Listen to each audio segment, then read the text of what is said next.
Unfaithful Fiancée tried to convince me that her affair was just a test, so I said goodbye and walked away. My fiancée tried feeding me some line about her cheating being a test, but I wasn't buying it. I told her we're done and walked out the door. Let me take you back to how this all started. Yesterday, I met up with her at the wedding venue for a sit-down we had scheduled 4 months before the big day to nail down the final plans. We took separate cars since she was coming straight from her job. Everything was going fine until near the end, when she mentioned her friend was dropping off a rental car and needed a lift home. She asked if I'd mind, and I said sure, no problem. It wasn't far from our place, and I've known her friend forever. I got home and started trying to reach her. 3 hours went by, and nothing, no call, no text. About an hour and a half in, I was getting worried, so I shot a message to her friend asking if she'd gotten there alright. Finally, my fiancé rolls in and says, sorry, it took longer than I thought. I ended up hanging out with her for a bit before heading back. Fair enough, I told her, just give me a heads up next time. Then her friend texts me back a few minutes later and says, sorry, I couldn't get to the venue. You didn't see her tonight? That threw me off hard. I asked what she meant, and she just said she didn't know why my fiancé would say that. She can't control what comes out of her mouth. By now, I'm feeling real uneasy. When my fiancé stepped outside, I did something I'd never done before. I pulled up her phone records. Don't judge me, I had to know. Sure enough, right after she walked out, she called that friend who'd texted me. Then I spotted something else, an hour-long call with a number I didn't recognize while she was driving to the venue. I asked her what rental place they went to, threw a few more questions her way. She fired back answers quick, and they sounded solid. I started thinking maybe I was losing it, so I figured I'd sleep on it and sort it out later. This morning, I asked her to show me the text from her friend about picking her up, told her I'd say sorry for doubting her if she did. She flat out refused. I pressed her, saying, yesterday, when I caught up to you on the way to the venue, you were on the phone. Who was that? She claimed it was the friend she picked up later. That's when I knew she was full of it. I told her I'd checked her phone records, and that story didn't hold water. She switched gears fast, saying, oh, I had to meet a coworker about a patient. I asked who this coworker was and why it couldn't be a phone call. His name's Michael, she said. I had to show him some techniques in person. By then, I was beyond rattled. We've never lied to each other before. I asked to see the texts with Michael. She wouldn't budge. I said, if there's nothing to hide, why not? Are you cheating? Do you even want to be with me? She stopped dead, then unloaded on me, said I work too much, don't give her enough time, don't listen. I was floored. This was all brand new to me. I put the pieces together and knew something shady was up. I kept pushing to see those texts. Took me half an hour of back and forth to convince her. When I finally saw them, my stomach dropped. They were loaded with steamy stuff, her trashing me left and right, saying she wanted to be with him, how they were basically in love. She started this job a month and a half ago. Michael's her coworker, a guy 15 or 20 years older, going through a divorce with a bunch of kids. Here I'd been busting my tail, working extra hours to cover her bills these past few months while she got steady again, so she wouldn't need a second job. We've got a house together, 3 dogs, a horse, the whole deal. I'm sorry for dumping all this on you. I'm a mess right now. Never saw this coming, and we were 4 months out from tying the knot. I could use any advice you've got. So, tonight I finally got the chance to sit down with her and hash things out again. She walked into the room ready to point fingers, saying I'm the one who pushed her into messing around behind my back. According to her, it's all because I don't talk enough or pay attention to what she's saying. She figured she had no choice but to start chatting up some other guy since I'm always stuck at the office, grinding away, and not giving her enough of my time. I tried to lay it out for her plain and simple. I've been pulling those long hours to keep money coming in for her and the family, especially since she's been having a rough patch and I didn't want her stressing about some part-time gig. But she hit me with a curveball, saying she'd rather have taken a job herself. That one threw me for a loop. It didn't add up in my head. She seemed to think this whole mess wasn't a big deal since it only lasted a week, and they supposedly just kissed once. In her mind, we could brush it off and keep going like nothing happened. But then I brought up those messages I found her bad-mouthing me and getting all flirty and spicy with this dude. She dodged that like a pro, and I didn't get a straight answer out of her. I told her flat out that I'm not the one who caused this. She's the one who crossed the line. She could have opened her mouth and talked to me about what was bothering her, or at least thought about what this would do to us. Now, I can't look at her the same way. Trust is gone, and that's on her. If she wants to twist it around and pin it on me, that's her call, but it don't change the facts. Things cooled off a bit toward the end. I looked at her and said, "Look, we've got to figure out what's happening with the house we own together and the 3 dogs." We talked it through and landed on 2 options. I could stay here and pay her share to take over the place, or we sell it and both find somewhere new to live. As for the dogs, we decided one of us keeps one, and the other takes the pair. That's where we left it tonight. I'll keep you folks in the loop as this moves along. I'm wondering what you'd do about the house. I've got the cash to handle it on my own, but it's a big old place, nearly 3,000 square feet with 5 acres we bought just so she could keep her horse. She's taking that horse with her when she goes and sticking it in a barn somewhere. It's day 3 now, and tonight I sat down with her for a good 3 hours to talk this whole thing through. We dug into everything about our relationship, what went wrong and how we ended up here. She kicked it off by laying out all the stuff she thinks I've been screwing up, not talking enough, spending too much time working, and always having my nose in my phone. I ain't gonna argue with her on that. I know I've been guilty of those things. My thinking was always that working my tail off was how I kept the family afloat. I've got this side gig running an online store, and I'm the only one handling customer questions. Deals pop off all hours of the day and night, so I'm basically always on duty.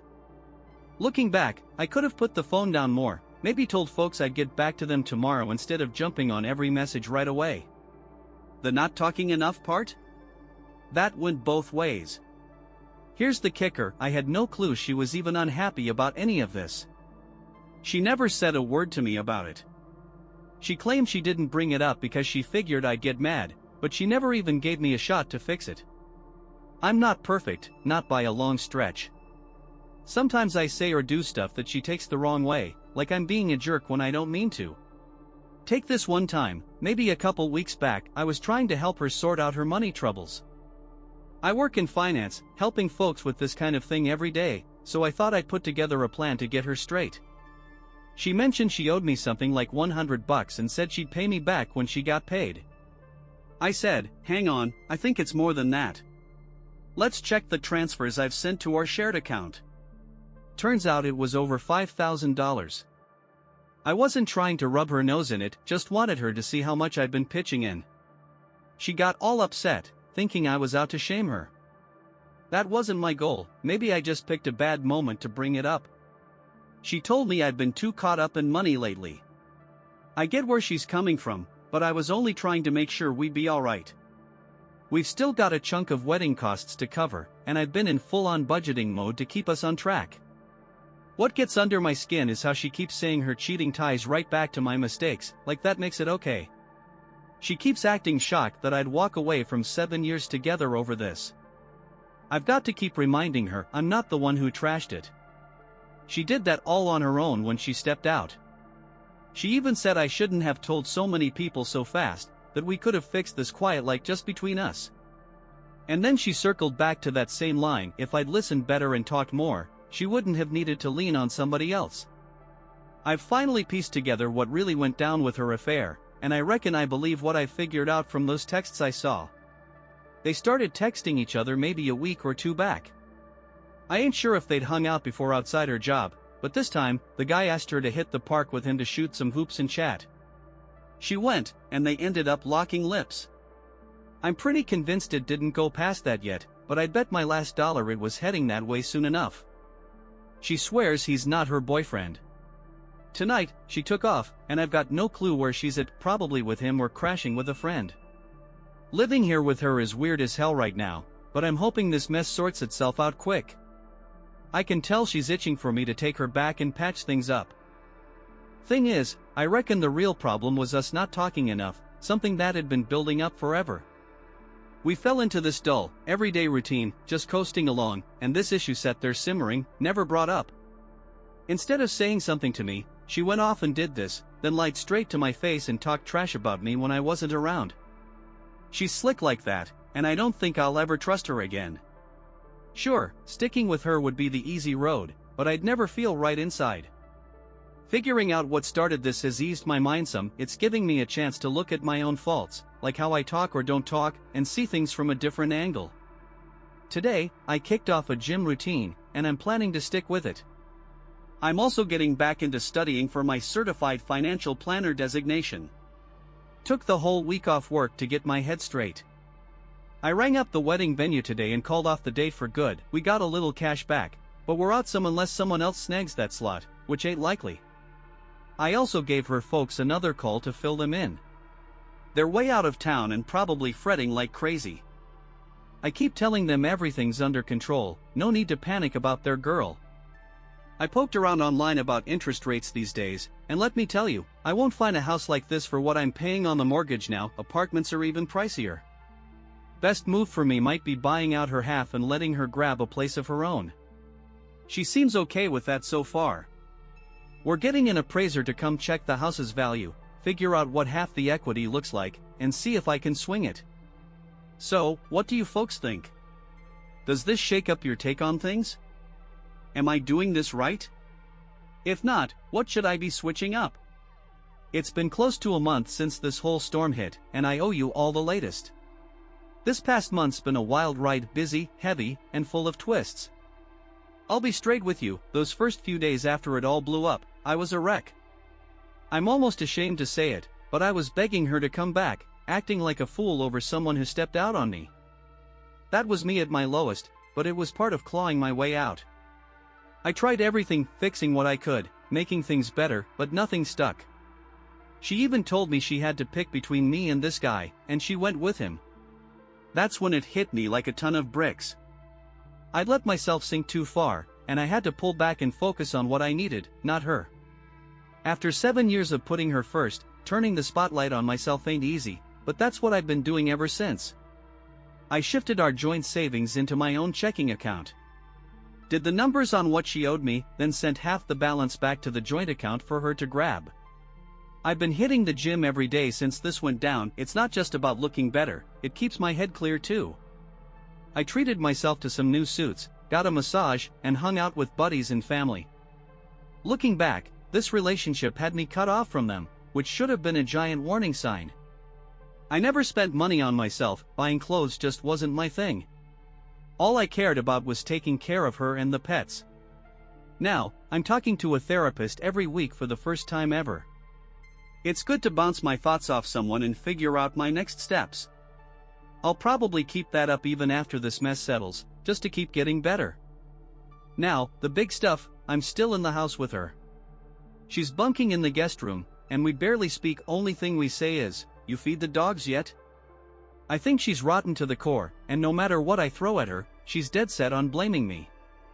She calls me a lousy talker, then uses that as her excuse for not telling me how she felt and running off with someone else. That's pure nonsense, hypocritical, and just a cheap way out in her mixed-up head. I quit trying to argue with her. She ain't worth the breath. I've been pushing forward with selling the house. Got in touch with a real estate agent, had them swing by, like the price they suggested.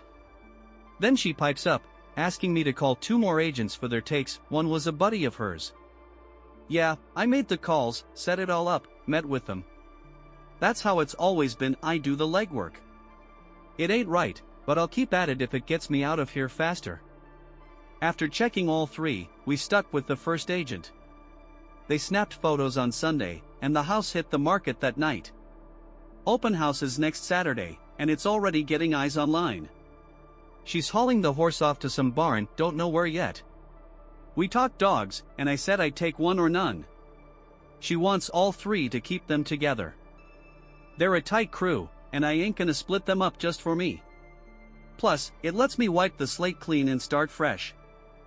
Something wild happened about a week back. I crossed paths with this woman, and we've been hanging out a bunch since then. I ain't kidding myself into thinking this is some big forever thing, but I'm having a good time with her. She's been down a road like mine before and has been real solid helping me sort through this mess. Talking to her, a gal who's kind, sharp, and stands on her own 2 feet, has opened my eyes wide. It's made me see how selfish my ex was, always needing something from me and pulling strings to get her way.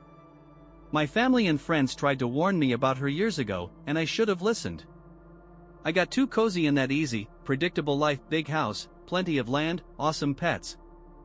I didn't want to stir things up, so I just kept rolling along. You don't notice how trapped you are until you step away and really think it over. Some might call those years a waste, but I'm taking it as a lesson. No more brushing off warning signs. No more settling for what's simple.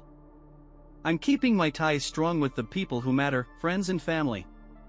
Before I wrap this part, I've got to give a massive thanks to everyone who chimed in on my first Reddit post. I was lost as hell back then, and you folks, total strangers, took the time to throw me a lifeline. I read every word you wrote, and it all helped drag me to where I'm at now. I'm excited to see what's next, wherever life takes me. From the bottom of my heart, thank you. Hey everybody, it's been a while since I last filled you in, and I figured it's time to catch you up. Hard to believe it's been over 4 months since this whole thing kicked off. Time's done wonders, I'm in a way better spot now. If anybody out there stumbles on this while dealing with the same crap, hang in there, it gets easier, I promise. I was stuck living in that house with my ex until mid-May.